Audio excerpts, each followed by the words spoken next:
program. We really are going down memory lane and talking about those years ago, the years and the hours and the sweat and tears. And let's not forget to mention the blood that was, I suppose, spilt over South Africa becoming where it is today. Now, we talk about the National Council of Provinces. It's one of the two houses of Parliament, and its mandate is to represent the provincial interests in the national sphere of government. So this is done through the participation in the national legislative process, providing a national forum for issues that affects the different provinces. But let's go back to the beginning of the NCOP, because that's where really we need to understand more. It was adopted in 2007 with Mosiuoa Lekota, who is now the leader of the People's Congress, as its chairperson. The NCOP replaced what used to be known as the Senate. And I have the man with me to talk a little bit more about that. Welcome to Morning Live. Good morning. Very happy to be here. So, you were telling me such interesting things about the adoption of provinces and the NCOP and how international best practice was actually adopted here in South Africa, Germany being one of those examples. Yeah.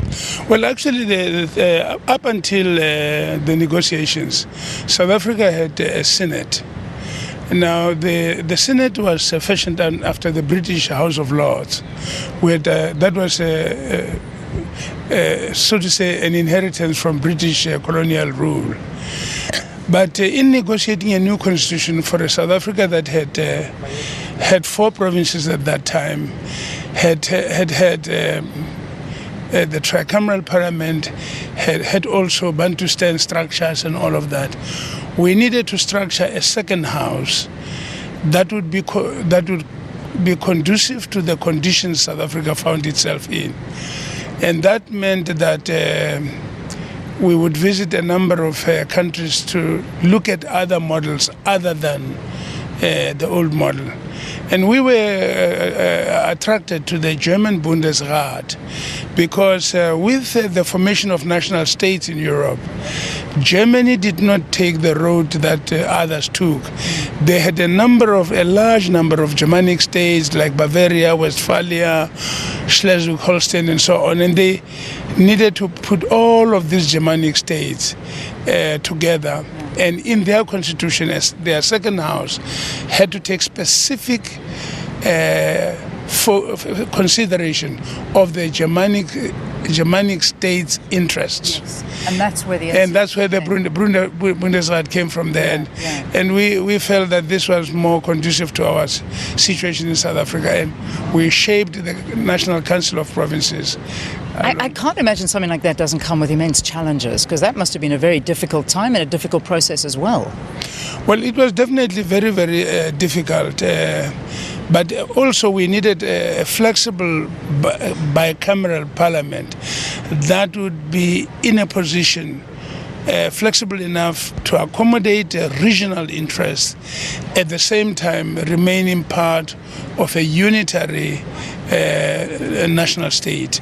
And the National Assembly would be the glue that holds everything together, but the Council of Provinces would accommodate whatever regional interest might have come up. Yeah. Let's move forward now. You know the work that went into the whole adoption of the whole provincial legislature and the provinces, and there's been talk lately of getting rid of all of this and that provincial layer of government. Do you think it's the right way to go? No, I don't think so. Look, what is really important is not to get rid of what we negotiated and worked through all of that time. It's not irrelevant. It is very relevant. This is a very young democracy. This constitution is still very, very young. It still has to be tested. You have, for instance, financial interests. You have language interests.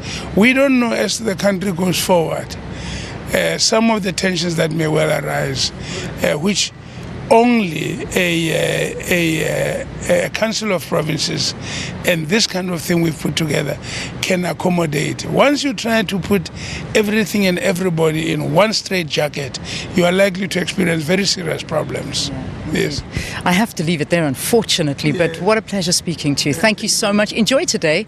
I suppose a lot of reminiscing happening today, and a lot of leaders gathering together that were a part of the Constitution and all those years ago. Mosiuoa Lekota, thank you for your time. Thank you very much indeed. Bye. Absolutely. Okay, let's take a break here on the program. When you return, you'll have your news at 7 given to you, and then of course we'll come back to Cape Town and bring you a lot more from this special broadcast we've put together for you, celebrating 20 years of our Constitution.